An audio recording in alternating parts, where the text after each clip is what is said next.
3 بار عورت کو اگر ماہواری آ گئی تو پہلے والا سارا نطفہ پاک ہو چکا ہوتا ہے، پہلے والے کا کچھ بھی ذرہ بھی باقی نہیں رہتا، اب وہ پوری مکمل کلین ہے، تب جا کر کے وہ دوسرے شوہر کے لیے تیار ہے، دوسرا نکاح کر سکتی ہے۔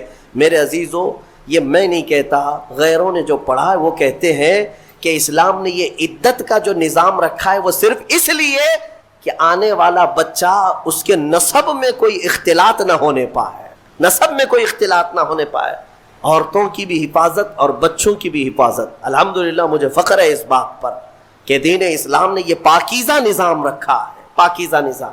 آپ کو پتا ہے آج دنیا یہ سارا نظام درہم برہم کرنا چاہتی ہے۔ ہاں، جو ماڈرن کلچر کے دلدادہ ہیں ان سے میں کہتا ہوں جاؤ ذرا یورپ کو دیکھو، انہوں نے شادیوں کا نظام ختم کر دیا۔ شادیوں کا نظام ختم کرنے میں کئی چیزیں ان کے ساتھ آئیں، میں بتاتا ہوں۔ ایک سسٹم ہے جو کام کر رہا ہے، شیطان کے پجاری ہیں وہ، ڈیول ورشپرز، شیطان کے پجاری۔ وہ صحیح طریقے سے جو نباہ ہوتا ہے اس کو ختم کرنے پر لگی ہوئی ایک ٹیم ہے، ایک پوری ٹیم کام کرتی ہے۔ وہ مردوں کو عورتوں سے دور رکھیں، عورتوں کو مردوں سے، یا اگر رکھیں تو ناجائز طریقے سے رکھیں۔ اس کے لیے کیا کیا طریقے اپنائیں؟ میں 2 سال قبل شاید یا 3 سال قبل کی بات ہے، شب قدر میں نے اس کو عرض کیا تھا۔ پورا نظام جو یہ معاشرتی جو نظام ہے، ازدواجی جو نظام ہے، اس کو مار ڈالا ہے یورپ کے کئی کلچرز نے۔ کیا کیا جانتے؟ مردوں کو خود اپنے ہاتھوں سے تسکین حاصل کرنے کے طریقے سکھا دیے کہ عورت کی ضرورت ہی نہ پیش آئے، اپنے ہاتھوں سے شہوت کو پورا کر لو، خواہشات پوری کر لو۔ اس کے لیے انہوں نے کھلونے بنائے، آلے بنائے، ساری چیزیں بنائی تاکہ شادی کا نظام ہی نہ رہے۔ عورتوں کو بھی اسی طرح سے تباہ و برباد کر دیا کہ عورتیں بھی اس نظام میں نہ آئیں، وہ اپنی جسمانی خواہش پوری کرنے کے لیے پلاسٹک کا بھی سہارا لے لیں، کسی بھی دوسری چیزوں کا سہارا لے لیں۔ میں نے جب یہ پڑھا کہ باہر کئی جگہ پر مارکیٹ میں باضابطہ سلیکون کی پوری عورتیں ملتی ہیں، پورا کا پورا مرد ملتا ہے، سلیکون ایک ربر ٹائپ کا، اس کا پورا خوبصورت مرد بھی بنایا جاتا ہے، خوبصورت عورت بھی بنائی جاتی ہے، تاکہ جسے اپنی جسمانی خواہش پوری کرنا ہو تو ان کھلونوں کے ساتھ پورا کر لے اور اپنے آپ کو تباہ و برباد کر لے۔ ہوگا کیا اس سے؟ یہ نظام ختم کرنا ہے ان کو کہ ازدواجی نظام ہی نہ رہے، نہ بچے ہوں، نہ صالح معاشرہ ہو، نظام ختم کرے۔ بہت لوگ اس میں تباہ و برباد ہو چکے، یہ سلیکون کی گڑیا اور گڈے بنائے گئے، ان کی زندگیوں میں داخل کیے گئے۔ یہ ہٹ گیا تو پھر ان لوگوں نے کئی ملکوں میں LGBT کمیونٹی کو متعارف کرایا۔ یہ کیا ہے؟ LGBT کمیونٹی ایک معاشرہ ہے، یہ پوری دنیا میں کام کر رہے ہیں، 50 لاکھ سے زیادہ کے ممبر ان کے ہندوستان میں، ہر کنٹری میں ان کو سہولیات دی جا رہی ہیں۔ یہ کون لوگ ہیں؟ یہ وہ لوگ ہیں کہ مرد سے اور عورت سے اپنی خواہشات پوری کریں۔ ہومو سیکسولیٹی، گےازم، لیزبین، ٹرانسجینڈر، یہ ایک پوری کمیونٹی بنی ہے کہ شادی کا نظام ہی نہ رہے، مرد مردوں سے اپنی خواہشات پوری کر لے، عورتوں سے اپنی خواہشات پوری کر لے۔ یہ قوم لوط کی بلا جس کے متعلق قرآن نے کہا اس گناہ میں جو مبتلا ہیں وہ دردناک عذاب میں گرفتار ہوں گے۔ 3 جگہ ان کا ذکر آیا ہے۔ حضرت لوط علیہ السلام کی قوم اس گناہ میں مبتلا تھی، اللہ تعالیٰ نے فرمایا ان کی زمین کو اٹھا کر اللہ نے پلٹ دیا، لیکن اس سے پہلے کیا کیا؟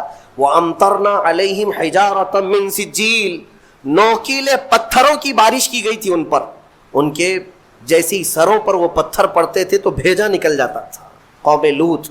اور اس کے بعد زمین کو اٹھا کر فَجَعَلْنَا عَالِيَهَا سَافِلَهَا، اللہ فرماتا ہے بلند کیا گیا اور پھر گرا دیا گیا۔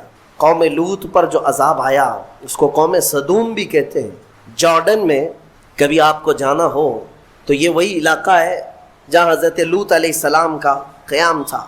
میں نے خود سفر کیا، تقریباً 150 سے 200 کلومیٹر تک گاڑی چلتی رہے تو صرف اور صرف کالے کالے پتھر ہی ہیں، عجیب قسم کے پتھر ہیں، دیکھو تو ڈر لگے۔ آج بھی نہ کوئی آبادی ہے، نہ کوئی گھر ہے، نہ کوئی درخت ہے، کچھ نہیں، بہت دور تک صرف کالے کالے پتھر پڑے ہوئے ہیں۔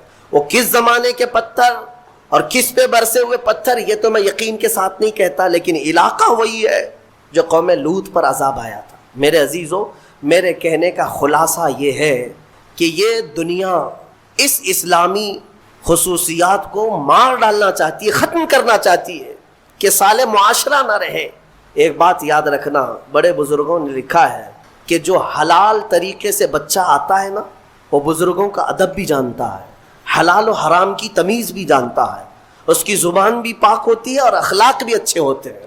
اور جو حرام طریقے سے دنیا میں آیا ہے تو پھر اس کے اندر اس کے کیریکٹر بہت خراب بھی ہو جاتے ہیں، شیطانی چکر کا وہ ایک پورا کا پورا وہ نظر آتا ہے، پیکر نظر آتا ہے۔ بہرحال عورتوں کے متعلق مجھے بات یہ عرض کرنی تھی کہ اللہ تبارک و تعالیٰ نے ان کے پورے حقوق یہاں پر شریعت میں ہمیں عطا کیے ہیں۔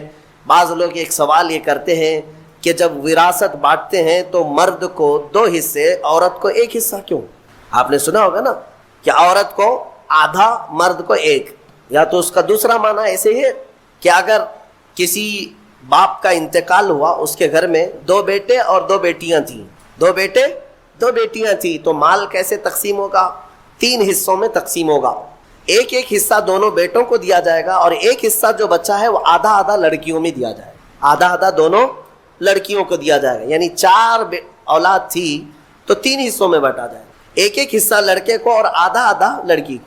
تو اس دنیا کو یہی بات شوشہ مل گیا، کہا کہ لڑکی کو آدھا کیوں، لڑکی کو آدھا کیوں، لڑکے کے برابر کیوں نہیں دیا جاتا؟ انہیں پتہ نہیں اسلام نے ان خواتین کو اور بھی کہاں کہاں حصے رکھے ہیں۔ یہ لڑکی کا باپ کی طرف سے ملنے والا آدھا حصہ ہے، یہ اپنے بھائی کے برابر نہیں، آدھا۔ لیکن جہاں یہ نکاح کر کے جاتی ہے اس کے شوہر سے بھی اس کو وراثت دی گئی ہے۔ عورت کو اس کے شوہر کے گھر سے بھی وراثت ہے، باپ کے گھر سے بھی وراثت ہے۔ یہ دنیا کہتی ہے کہ ہم نے عورتوں کے حقوق مارے ہیں، تم وراثت کے احکام پڑھے کہاں ہو، معلوم کہاں ہے؟ عورتوں کو مکمل پورے تحفظات کے ساتھ شریعت نے حقوق عطا کیے ہیں۔ بہرحال اللہ تبارک و تعالی ہمیں سمجھ عطا فرما ہے۔ یہ سورہ نساء کے متعلق جو باتیں تھی وہ عرض کیا۔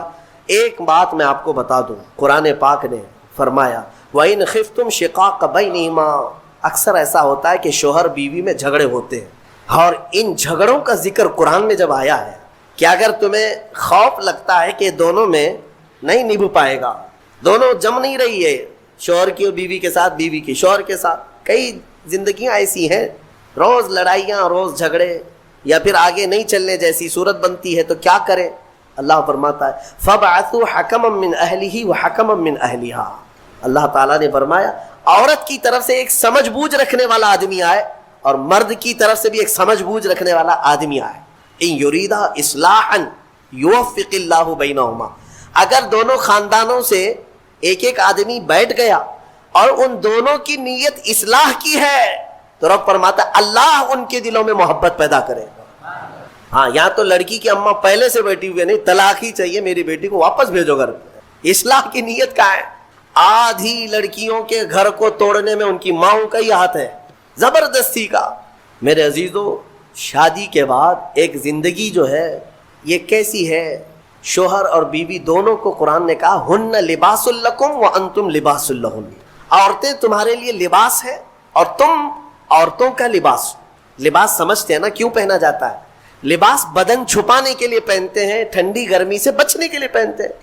تو تم عورتوں کا لباس ہو، اس کا مطلب یہ ہے کہ عورتوں کے عیبوں کو تم چھپاؤ گے اور تمہارے عیبوں کو عورتیں چھپائیں، ایک دوسرے کے عیب کو باہر نہیں نکالے۔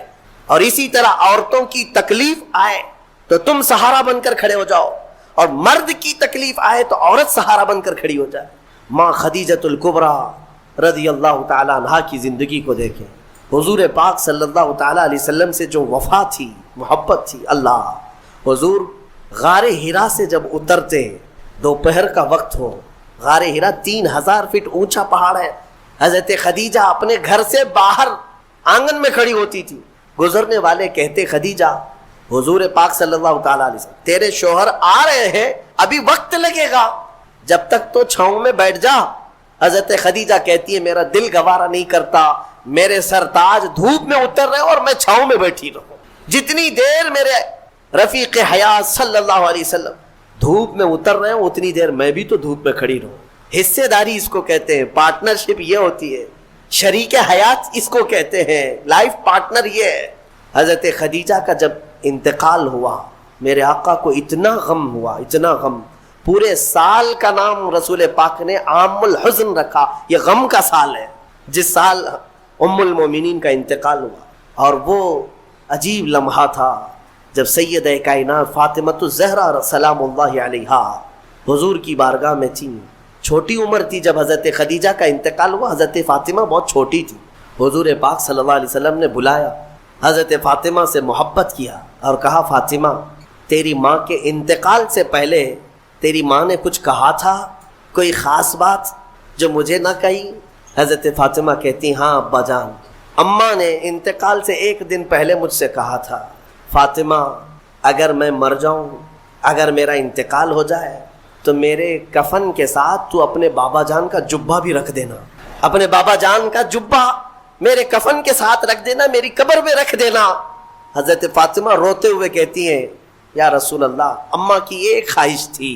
حضور اکرم صلی اللہ تعالی علیہ وسلم کی آنکھوں میں آنسو آ گئے اور میرے آقا نے فرمایا فاطمہ قسم رب ذوالجلال کی تیری ماں نے میرا جبہ ہی پوچھا، قسم رب ذوالجلال کی اگر خدیجہ یہ کہتی تو میں اپنے جسم کی چمڑی بھی اتار کر دیتا، اگر وہ جلد مانگتی تو میں اپنے جسم کی چمڑی بھی اتار کر کے اس کو دیتا۔ یہ ہے ازدواجی زندگی کی محبت۔ شوہر بیوی ایک دوسرے کو تان و تشنی کرتے رہے، عورت شوہر کے غیبانہ میں خیانت کرتی رہے تو یہ کون سے لائف پارٹنر ہیں، کون سے شریک حیات ہے؟ اعتماد کے رشتے کا نام ایک نکاح ہے، اعتماد ہو۔ شوہر اپنی بیوی پر شک کرتے ہوئے کب تک جی سکتا ہے؟ عورت اپنے مرد پر شک کرتے ہوئے کب تک جی سکتی ہے؟ شک کی دیوار ایسی خطرناک ہے جس کا علاج بھی نہیں بلکہ یہ زندگیاں توڑ دیتی ہیں۔ قرآن کہتا ہے اگر دونوں میں اصلاح کا ارادہ ہے تو اللہ دونوں میں محبت پیدا کرے۔ یہ میرے آزمائی ہوئی بات ہے۔ اسی جگہ پر میں آپ کو بتاؤں، اسی جگہ پر لیٹر لے کر کے دو لوگ ہمارے پاس آئے تھے جس پر پورا مضمون تھا کھلا نامہ، کھلا چاہیے، شادی ہو کر 1 سال ہو گیا، کھلا نامہ، اور سب تیار ہے ہمارے سامنے، بس ہمیں گواہ بنا کر سائن لینا ہے۔ ہم نے جانچ پڑتال کی کہ 1 سال کے اندر ایسا کیا دیکھ لیا کہ کھلا کے لیے آ گئے ایک دوسرے کو؟ بس کچھ بھی نہیں ہے۔ عورت جب بھی کچن میں جاتی ہے تو اسے کچھ تکلیف ہوتی ہے، اور ہماری اماں کہتی ہے کہ اس پہ اثرات ہیں، جنات ہیں، اس پہ آسیب ہے، گھر میں کہاں اس کو رکھیں گے؟ تو میں نے یہی کی بات ہے، مجھے یاد ہے اس نوجوان سے کہا کہ تمہاری اماں سے پوچھو اگر میں اس کے جنات نکال دوں تو کیا رکھو گے، یہ کھلا ختم کرو گے؟ کہا ٹھیک ہے، کہا میں 40 دن کا ٹائم لیتا ہوں، مجھے وقت دیا جائے میں نکالتا ہوں۔ تو پھر مسئلہ صرف اتنا تھا وہ جنات کیوں آتے تھے، آسیب کیوں آتے تھے؟ ہم نے علاج بھی کیا، جو دعا کا علاج ہے وہ اپنی جگہ پر، لیکن جب کسی سے محبت کے ساتھ حقیقی مسئلہ پوچھ لیا جائے تو بتا دیتے ہیں۔ لڑکی کو کام کرنے آتا نہیں تھا، نئی شادی ہوئی تھی، سیکھا کچھ بھی نہیں تھا، کچن میں جاتی تھی تو ہاں ہو کرتی تھی کہ کسی طرح سے میں روٹی بنانے سے بچ جاؤں، کچھ تو ہو جائے، لیکن اس کی اس حرکت کی وجہ سے سارے گھر میں لگا کہ جنات ہے اس پہ، آسے میں تنبیہ کیا کہ کام سیکھ لے 1 مہینے کے اندر۔ کب تک اس طرح ہاں ہو سے زندگی چلے گی؟ خلا سے بہتر ہے کہ زندگی محبت کے ساتھ گزرے۔ ہو سکتا ہے نصیحت کام آ گئی، 1 مہینے کے بعد دونوں واپس آئے اور اس خلا ناموں کو ہمارے سامنے پھاڑ دیا، کہا نہیں دونوں میں اتفاق ہے، ہم رہ سکتے ہیں۔ آج تک الحمدللہ وہ جوڑا سلامت سے۔ اصلاح کی اگر نیت ہو، قرآن کہتا ہے کہ دونوں میں اللہ محبت خود پیدا کرے گا۔ توڑنے کے لیے سب سے پہلے بیٹھے ہوئے ہیں، سب سے پہلے توڑنے کا ارادہ ہے۔ عزیزان گرامی، اب یہاں چلتے ہوئے میں ایک بات اور بھی بتا دوں، ازدواجی زندگی ایک چیلنج ہے مردوں کے لیے بھی۔ میں کہتا ہوں کبھی کبھار شادی کرنے کے بعد جو ہے مرد رکشہ بن جاتا ہے، ہاں 3 ٹائر والا رکشہ ہوتا ہے، رکشے میں 3 ہی ٹائر ہوتے ہیں، ایک طرف ماں ہوتی ہے ایک طرف بیوی ہوتی ہے۔ رکشے والے کو معلوم ہونا چاہیے زور سے اگر گھمائے گا تو پلٹی ہوتی ہے، اس کو گھمانا نہیں چاہیے بہت تیزی سے اگر رکشہ گھمایا تو یا تو ادھر پلٹی ہوگا یا ادھر پلٹی ہوگا۔ تو اتنی بات یاد رکھو، رکشہ چلانے والوں سے پوچھ لو کیسے گھمانا چاہیے، کیسے چلنا چاہیے۔ تو آپ بیلنس برقرار رکھو اپنی ماں اور بہنوں میں اور اپنی بیوی میں، دونوں میں۔ عورتیں ہیں، عورتوں کا مزاج ہے، ان کی فطرت میں ہے، ایک دوسرے کے ساتھ ان کے معاملات ہوتے ہی رہتے ہیں۔ آپ کو میں کیا بتاؤں، حضور پاک صلی اللہ تعالی علیہ وسلم کی 10 بیویاں ہیں، میرے آقا نے ان کے درمیان کیسے عدل قائم رکھا، کیسے عدل قائم رکھا۔ تو بہرحال ازدواجی زندگی ایک چیلنج ہے، اور جس نے صبر کر لیا اس پر اجر بھی ہے، اس پر اجر ہے۔